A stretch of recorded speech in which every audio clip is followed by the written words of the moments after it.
offerte molto più specialistiche ce le chiedono, e questi profili professionali non escono in questo momento dai sistemi dei percorsi educativi formativi ministeriali, no? Che siamo quelli di secondo grado, ma anche, a un certo aspetto, spero che le persone non si arrabbino, anche dall'università, no?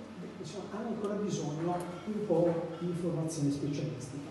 E poi è palese per me l'esigenza invece di dare servizi a valore aggiunto. E qui abbiamo bisogno di società specializzate, partner tecnologici, centri di trasferimento tecnologici che convintamente entrano in rete con noi, non solo limitandosi a vendere un servizio, ma collaborare con noi a realizzare un sistema di servizi qualificato. Quindi noi vogliamo andare avanti, chiudo, non sto qui a raccontare o comunque a rappresentare il per e contro, noi vogliamo ampliare l'attività di ricerca perché è importante, l'attività di ricerca purtroppo ha bisogno di finanziamenti, punto, c'è bisogno, pubblici, privati ovviamente, ma quelli privati pochi se li possono permettere, quindi il sostegno economico della finanza, della ricerca, dello sviluppo è fondamentale, perché se discontinua le aziende, anche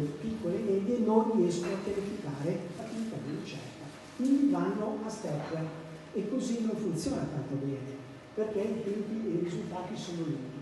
Ve l'ho detto, poi la formazione, non tanto in quanto tale, ma sul modello di Academy, crediamo sia la formula corretta che una rete del nostro tipo, delle nostre dimensioni, si può permettere.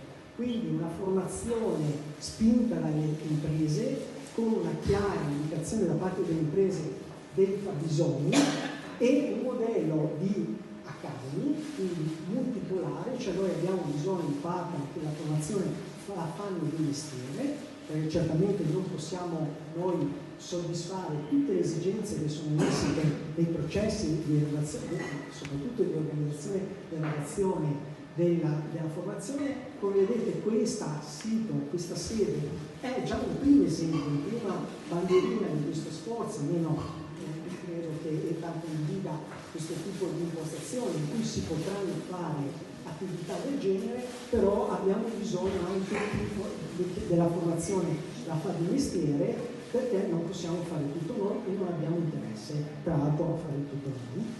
E poi, questa è la grande sfida, dare servizi strutturati, integrati alle aziende un po' a 360 gradi.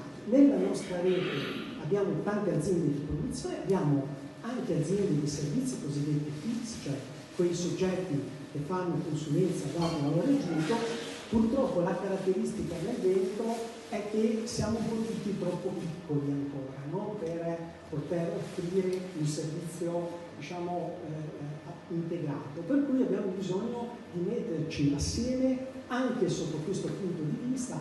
Quindi trasferimento tecnologico, servizi a valore aggiunto è l'ultima sfida che questa rete vorrebbe condividere con chi ha piacere di stare con noi. Grazie.